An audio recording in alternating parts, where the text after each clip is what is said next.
Hello, and welcome to the video commentary for Goblyn, Issue 9B. I am Solomon Mars, creator of Goblyn, Volume 1 in the 555 saga. Yeah. Yeah, this cover is, it's a cover. It's just, Amy and Raduha, very close quarters there. Just kind of alluding to kind of the last half of the story. It's pretty basic. Just kind of having fun with colors and stuff. And I love Raduha's shirt with a little pea shroom on it. It's a poison mushroom. That's all. I just call it a pea shroom. Pea shroom shirt.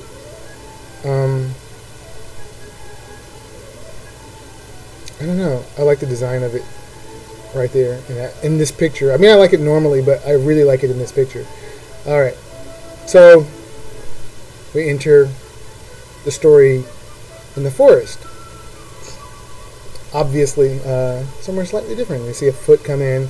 Hopefully, just seeing that foot told people who we were dealing with right away. And if not, maybe the bag.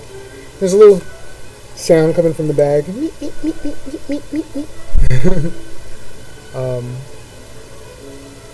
it's J. Mephisto. Let's just go ahead and say it. I mean, no surprises. Hopefully you've already read through this, so no spoilers. Excuse me. It's J. Mephisto. Because I want to talk about, like, this bag, the little skull pin on it, the little button on there that's a skull is kind of an interesting little touch. But inside of that bag, I mean, he keeps a lot of things in that bag, but also in there, in this satchel, is the skull of Saint Cecil, the patron saint of shotguns, and that's just a really interesting thing. But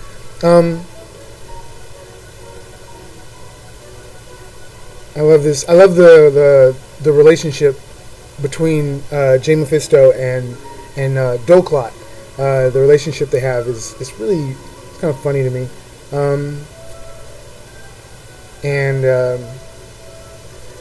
As promised in an earlier commentary track, I'm actually going to talk about communication devices, because in this one I reveal another form of communication device that I utilize contemporary themes, but in a way that does not allude to our contemporary reality or any specific reality that would be known to us or anyone in any time that we know of. Not real. Well, yeah. And they're just out walking around in the woods, and he was so just completely into this this book, which is the same book that he was looking at earlier. In an earlier issue, at the end of issue 5, he was looking through when he found the picture of Sankofa, an early depiction of Sankofa, from this clearly really old book from the Moru library. I don't think we will ever go to the Moru library, but there are other libraries that are part of the story. So, yeah. In due time. So here we are. This wonderful little piece of paper, and he opens it up. You unfold it, and it has its own seal. The seal in the center is a seal that is just like, it's essentially the same. It acts the same as the Okio stamp on the interior front cover of the book. But what that symbol is the aquos, or aquos, however you want to pronounce it. I pronounce it aquos.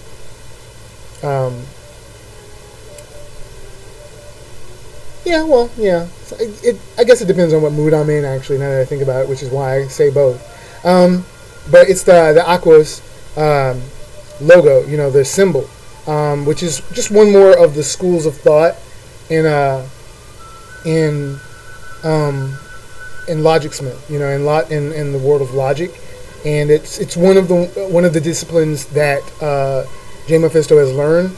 Probably one of the more one of the last ones that he learned, because one of the first ones was from was armaments, which is the one the one developed by Saint Cecil, the principal founded by Saint Cecil, and that's the one he was raised on, learned first, and is closest to. But then there's also Aquos, and that is something more contemporary, something that he learned later in life, but it is obviously close. It has a close relationship to him because he has it tattooed on his back. He has the symbol tattooed on his back, and you see it here in the symbol, and that's supposed to be, hopefully it was sort of a, I wanted it to be a sort of relating concept, for people that noticed it on his back way back at the end of issue 5 and then see it again here. I wanted them to maybe kind of make a connection and go, oh wait, maybe there's a reason why it was on his back and why I'm seeing it there, and there's a reason, and it serves as far as on this piece of paper, this ink stamp serves as specific coordinates to a place, and so this transmission, it's almost a private transmission. Also, one of the reasons why the form of it, the dialogue bubble looks the way it does is it's not a regular transmission, but it works. This one works a little bit different than an Okio. In Okio, when you open up the pages, you read the text that someone has written and sent to you. You don't hear a voice. With this piece of paper, someone is speaking into a piece of paper on their side. Their voice is coming through and being transmitted through the stamp on there, with a series of relaying scripts all over, the incantations that are all over the page. It's actually relaying their voice and projecting it through the paper to them. So it's just another communication device similar to a phone. Even more so, a cell phone, a mobile phone, any mobile device where you can actually speak to someone. And this is just another way of having for me at this time, or for us at this time, depending on when and I just assume that there's the possibility that someone might see this this commentary and at a far different time than now. 60 years from now, someone might see this, and who knows what the technology will be like 60 years from now. So,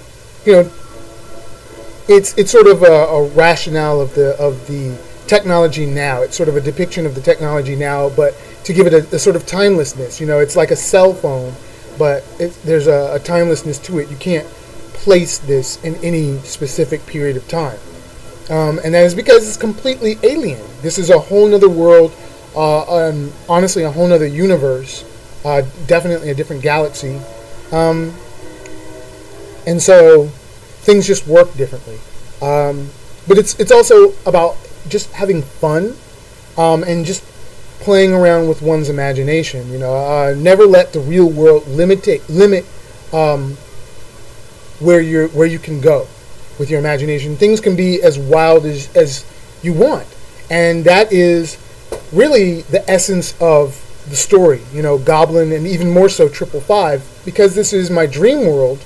Almost anything goes, or so it seems in my dream world. I mean, I know for a fact. Well, you know what? I'm not even going to get into that because I can talk about that a little bit later. Some things. I was about to say something that actually pertains to a later issue, not too much later, but I can talk about it in a different commentary. But I mean, lots of things. Rules are often broken in our dreams. Uh, and so it's just our mind doing what it does best, and that is being creative, being imaginative. And we sleep through it, and when we wake up, we're like, wow, that was a weird dream. Was it really that weird? No, not really.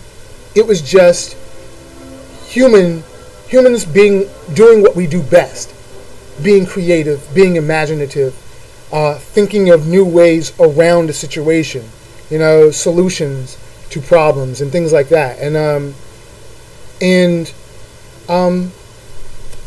I say, take that same approach to creativity, to your creative works. Whether you're telling stories or not, don't let our reality, the limitations that we've applied to our reality, and even the limitations that we haven't applied but still apply to us, don't let those limit your storytelling. If you want to have fun with your story, just have fun with it. It's your creation, it's your world. Just do what you want. You actually determine the rules. Sure, some things may seem nonsensical, but ultimately, in context to other things in that universe, stuff might start making sense. And that's what I try to do. I try to make sure that everything kind of makes sense in context to one another. And so that there's a universal similarity to everything. There's an acceptance, universally to all this stuff.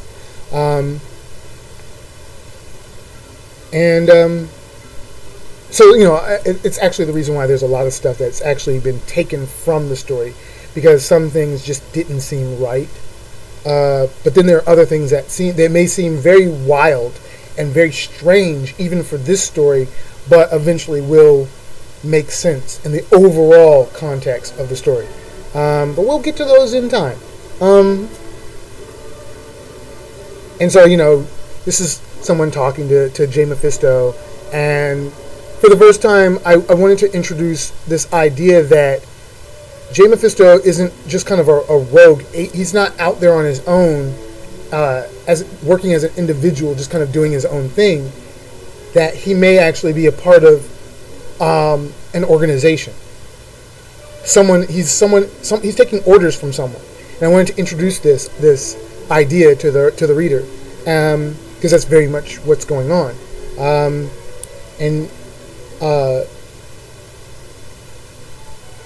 He's essentially being reassigned. And we talk about other people. There's some themes that are reoccurring, even though this is pretty much the only part that J. Mephisto plays in this story arc. There are things that he says throughout here that still apply to everyone else, that every other part of this story. And it's not him that's talking about them, but other people. And we'll talk more about those, later. But I can say now, just the idea of the council and things like that, they definitely show up later on. So just keep that in mind. So then I hint at the idea that he was actually tracking Jeff and Amy and Sankofa. He was actually tracking them, and he was on his way to the Red Castle. But he's been reassigned, and he's gotta do his job. So he's gonna go somewhere else now. And Doklat kind of reassures him. He was kind of upset, but he's like, she's like, we can always track them down later. They're not necessarily precautious. Like they don't take precautions as far as hiding their trails. And that's that's Jeff's fault. He's just really bad at that. So, yeah, maybe there's the possibility of confrontation later. Meeting back up. We'll see. And so then we move back into the Red Castle and in the interior, and we just come across some people out shopping. Shopping for what? I don't know. I don't know what those things are, and I didn't really think too much about them. I just made something, but clearly they like them, and there are a variety of them. But they were just a transition, showing that, people are affected by other things that are happening, and more so the things that are happening with Jeff, Amy, Sankofa, Mumu, Riduha, and the Rock Eater. Things that are happening with them and Sapphire, Sune, and 26. And that's what that explosion is in the distance, is actually this. The Rock Eater creating this formation, this thing, this cage, in a sense, sort of holding them in. And giving them an opportunity, giving Jeff and Amy an opportunity to escape. But of course, Jeff kind of is he's actually regressing. Being in this environment is kind of making him regress. And this goes right back into playing into that idea of, on his own, Jeff is his own man. He takes on very authoritative. He is an adult on his own, in a sense, in a very real sense. He has to make his own decisions. He has to be responsible for himself, and so that makes him an adult in that sense. But then, when he's brought back to the Red Castle, the truth and the reality of it is that he is still, in many senses, in many ways, a child, especially contrasted with the Rock Eater, who is this much older lady. She's a grandmother, and she is probably, I don't even remember how old she's supposed to be. I'll have to look through some of my pages and stuff. I don't know. Not right now, though. It's not necessary to talk about how old she is, but she's his grandmother, so obviously she's older than his own parents.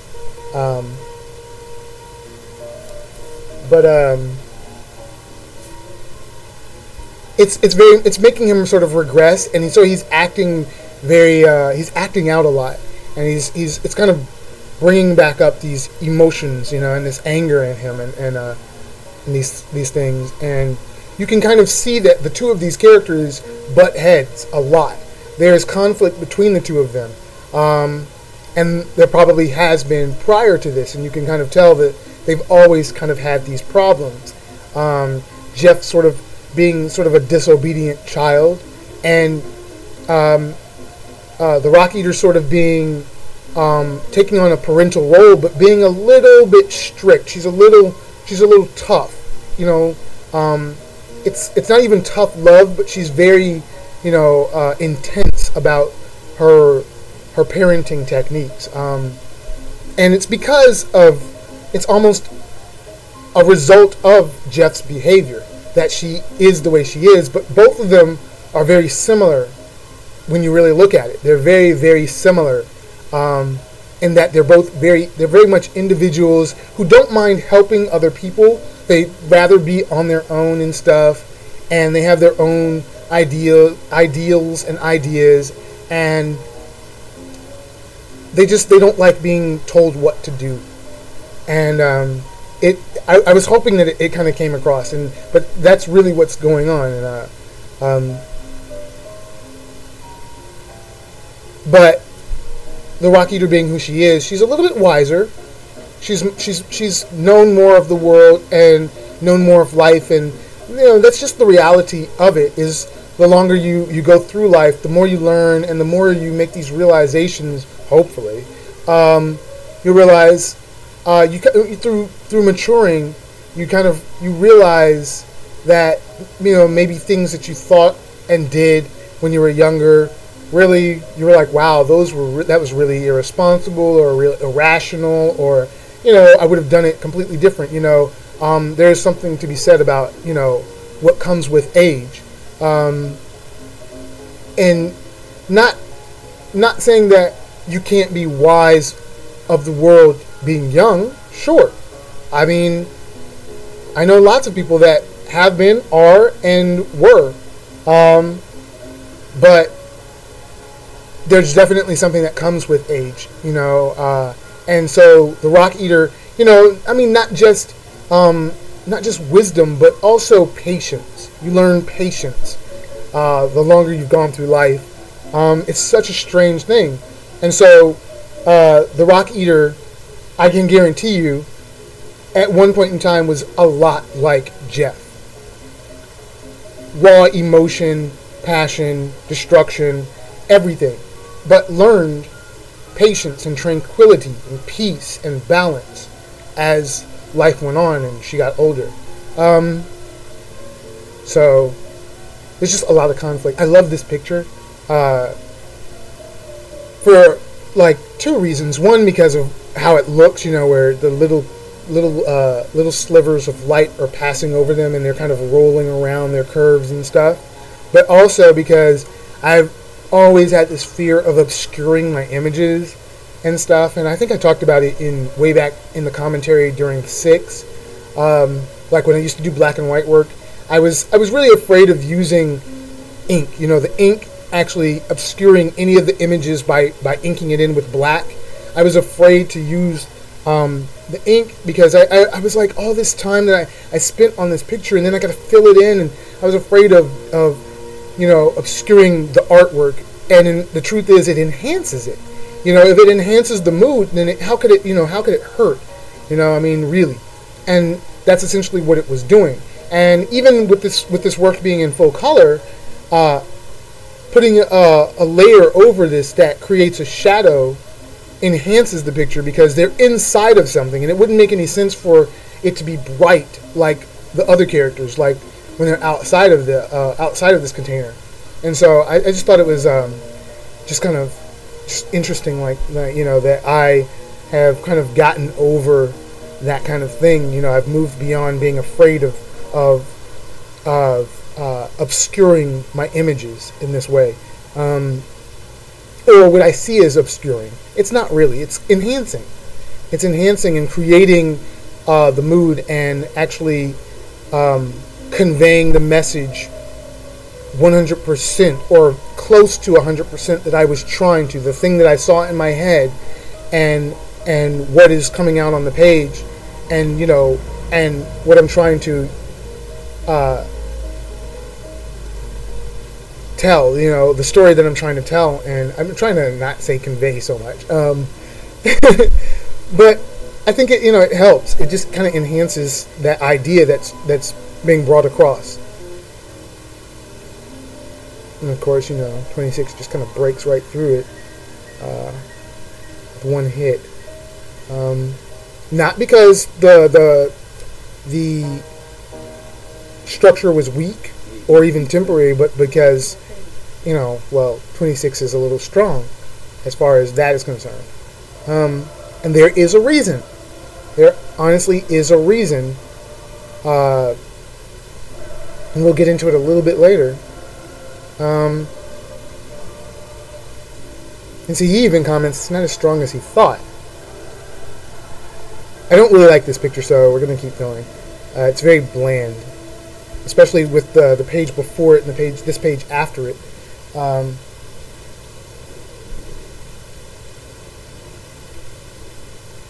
then, he's making comment on the smell in the air has changed. And it's like, what are they seeing? Because Sune is reacting one way and Sethire is reacting one way, and it's like, what are they seeing? And what they're seeing is Jeff wearing Sankofa as kind of like in this sort of hat way. I say, he wears him like a hat. And, that's the best way to describe it. I'm sure for him it's not exactly that way. He doesn't think of it that way. But again, this is Jeff surprising these three. This is something they've never encountered. This is a very unusual thing for someone to do. It's not normal. It's a very unusual thing to see a Logic Smith and a sprite work in this manner. I like this picture just because, the weird sort of slight exaggerations, perspective changes.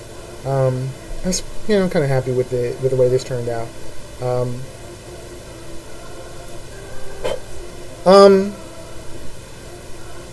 And then I guess I'll talk about Sune and her power. She can manipulate rocks the same way the Rock Eater can. I guess I shouldn't say the same way the Rock Eater can, but she can manipulate kind of rocks and solid things like that. Solid environments, mostly rock.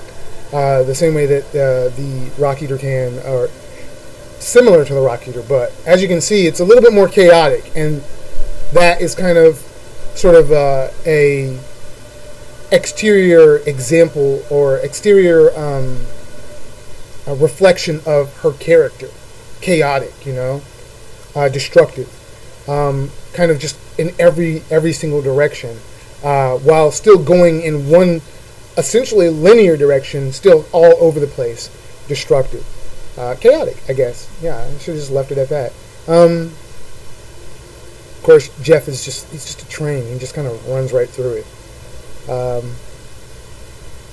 And that's the thing. Like this plays back into I think something that I've mentioned before, where this is Jeff's world. This is what he knows. He knows he's being attacked. He perceives what's going on as being attacked, and so he goes on the defensive, and by going on the defensive, he becomes offensive, and he attacks himself. And he's also, in his mind, he's also protecting Amy now, because he knows for sure that they're after him. I love the Sankophos flame in this particular picture. I love the shapes that it's taking, the little crescents. I love that. It's really, really cool.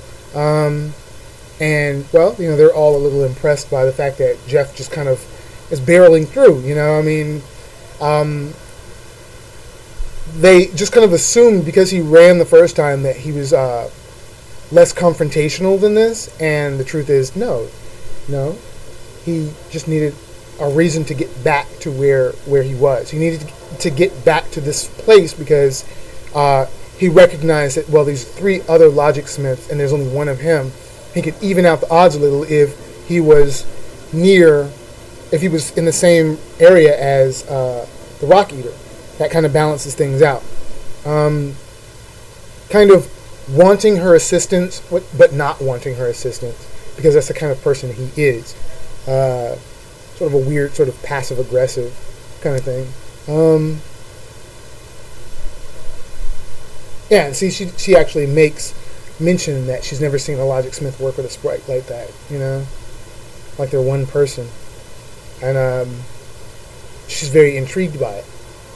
But her thought is interrupted by the Rock Eater, who's very fast when you think about it. She's very sneaky, very fast. I mean, and she plays on the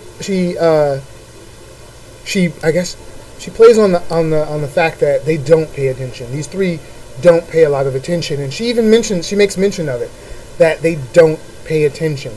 I think it's in issue 10 that she makes mention of it, not this issue. But you notice it time and time again that they don't pay attention. And I love this, that she just kind of moves, takes the ground and she shifts it and morphs it and uses it as a weapon. And she's just pushing her across the room. It's great. But there is something to be said about Sapphire and Sune. They're very emotional, and it's just kind of, they're different degrees of emotional. Like, the reasoning is, I feel like I shouldn't talk about it now. I should talk about it then, but I'll just go ahead and say it. The reasoning for it is because of different. It's the same way that you can teach several people the same skill, and they will all take to it in different ways. They'll adapt to it in different ways, and they'll grow with it in different ways. And while everybody, Sune, Sapphire, 26, Rock Eater, and Jeff are all Logic Smiths. We have all these Logic Smiths in the room. Each of them has a different approach. And with Sune, Sapphire, and 26, they have they're disciplined. They're not as disciplined. Their discipline is loose.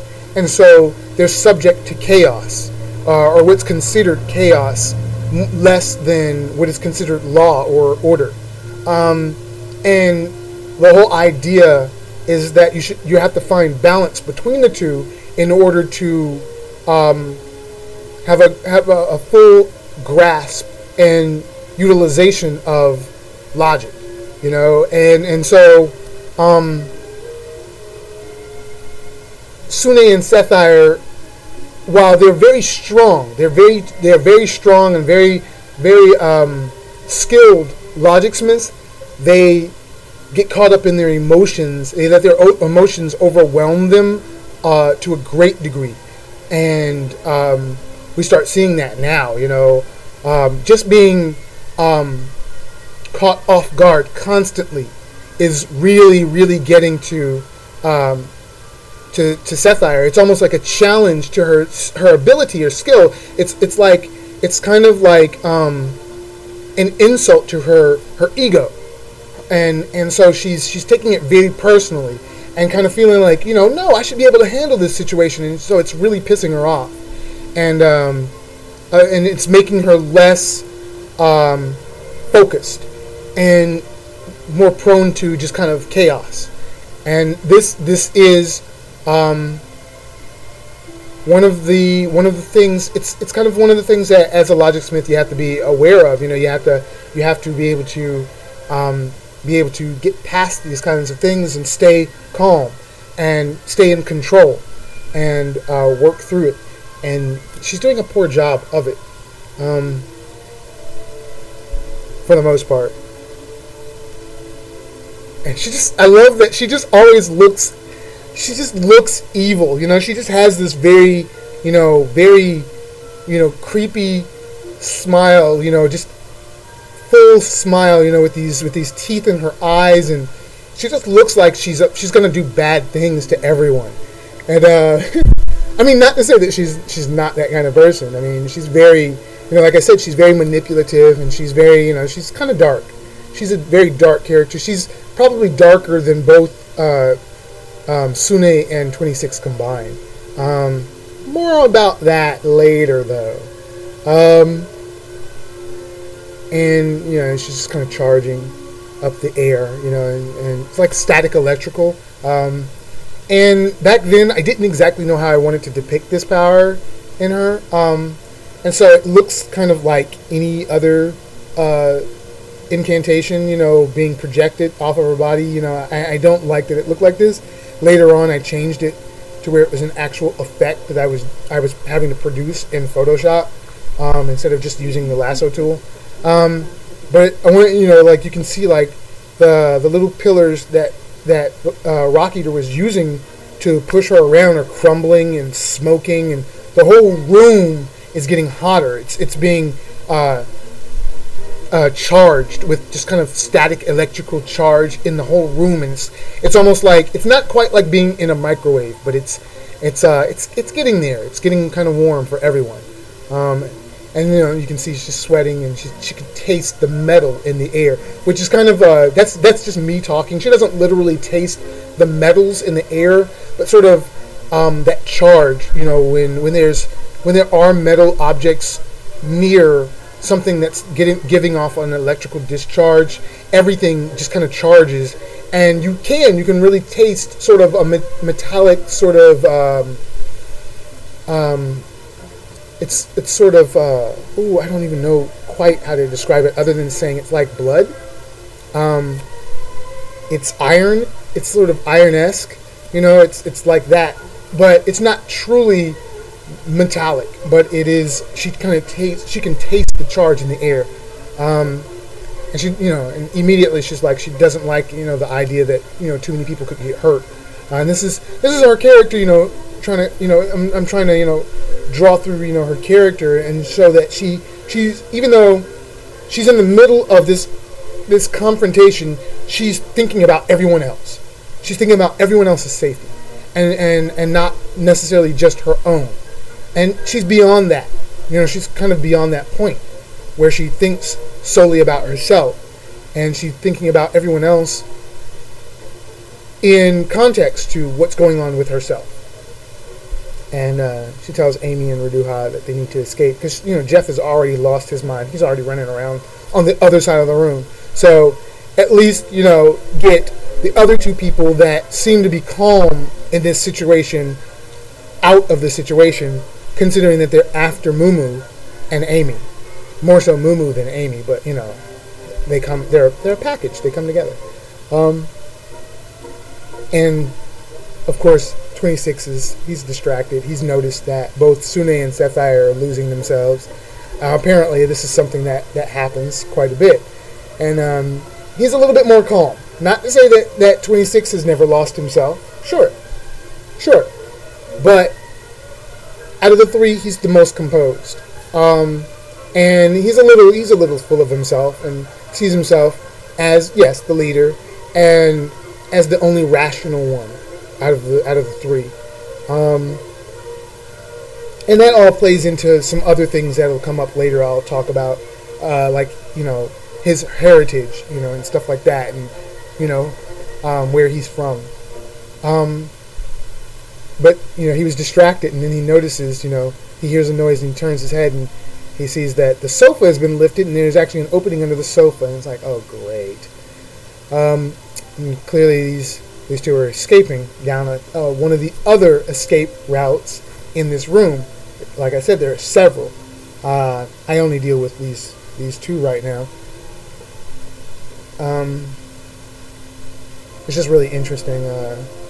It's this long tunnel that heads down to what Reduha calls the boiler halls, which in the I mentioned this in a different commentary. The novelization version of, not really Goblin, but one of the other stories that eventually was brought back into Goblin, where I was actually thinking of writing a novel instead of making it a comic. And when I was describing the Red Castle, and originally when Amy and Jeff went up through it, they passed through the boiler halls to get to the elevator that took them up to the Rock Eater's workshop. And I cut that part because I wanted them to, instead of ascending to it, I wanted them to descend and go through it, to go out, I just thought it would make it more interesting for them to go out that way instead of coming up through it. And I didn't want to, because I didn't want to waste too much time talking about it and all this stuff, because that's what was going on. I was describing the environment and all this stuff, and I thought it just worked better if it was simply just an environment that they worked through to get out to the rest of the story, instead of an entrance, because it just would have been one too many visuals building up on top of each other. You're just being introduced to one environment after the other, after the other, after the other, before you even get to a point where the characters are resting. It's just they're passing through all these different things, and we had already passed through so many things at this point. We had seen a ton of the river that passes through the Red Castle, as well as Gutstown and the town that resides above Gutstown, and it's just like it was establishing quite a bit of the environments, and it was just like we didn't need one more thing added on to all of that. And so I just made that transition. I went ahead and said, okay, we'll just go straight to the Rock Eater's workshop, and then we came back down to the town that's above Gutstown, and then introduced everything in reverse. We introduced things on the way out, which isn't necessarily the best way of telling a story. It's just the way that I saw that it fit this best this time. There are certainly other times when telling the story will work in that fashion, where we go forward through these environments and maybe spend less time on the way out, But I like how Reduha is sort of, kind of sprawled out across these things as he's using his feet on the hooks, the ladders, so that he's going down, and he's not just going down one side. He's trying to climb down the whole thing, which is a little bit difficult, to climb down, but it actually allows him to be a little bit faster than if he was just trying to go down one side where he has to quickly move his hands and his feet down one ladder, where if he does this, then he can actually kind of slide down them, which is kind of what they're doing. They're not really climbing down each step. They're actually kind of sliding a little bit. They kind of release themselves, drop, drop, drop. Whoops. Amy sees something behind Ruduha, and I love the play of the shadows all around them and everything. It's just kind of fun, and textures. By this point, yeah, I was CS3 was back up and running again, so I was, having 100% fun playing with my textures again. Yay! And he turns around, and oh no, there's 26 poking his head in there.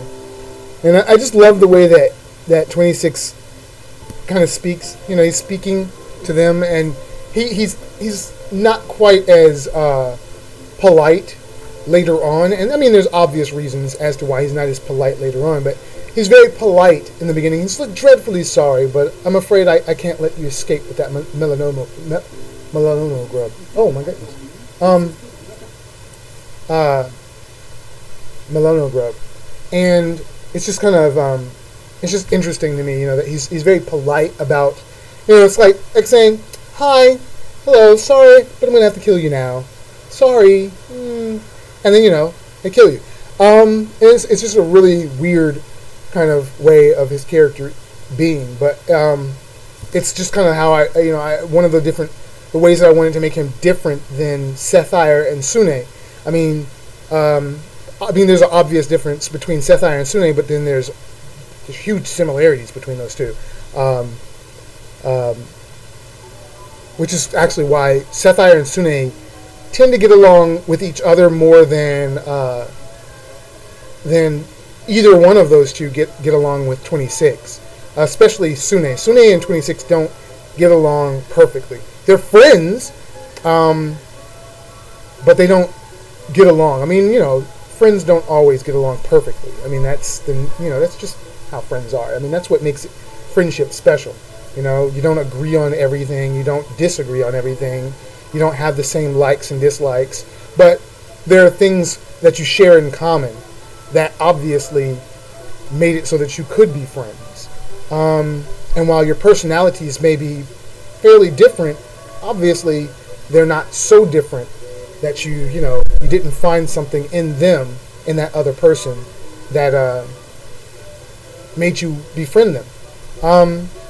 And so, I mean, I wanted to sort of define the 26 character a little bit more. He wasn't quite as defined at this point as either, honestly, Sethire or Sune. You really saw a personality explosion from Sune, and then you saw little pieces of Sethire throughout the issues up to this point. And you didn't really get a whole lot of 26. And I wanted that slow transition to happen because he plays a much bigger role from this point on than even they do, those two, the other two. But you see him, his eyes lighting up again, and his staff, the tip of his staff starts glowing in that sort of ghost fire, and then you just kind of see it. It just kind of takes off and it stretches and it changes shape, and yeah, to be continued. So it kind of just gives you a sense of maybe the fate of all the other people that they've encountered. It's quite possible that this sort of blade-like, dagger-like thing that 26 can do with his staff, maybe this is what happened to all these other people. Maybe anyone that they've ever encountered that got in their way. But yeah, so I just thought it was a good way to end this story off, where it was like they're in clear danger. Well, This commentary was actually shorter than most of them have been, and I'm okay with that. I'm okay with that. Hopefully you're okay with it, and again, as always, thank you for reading Goblin. Hopefully you've been enjoying it up to this point. Hopefully you'll enjoy it all the way through to the end. And hopefully you've been enjoying these commentaries. Thank you for listening. And goodbye.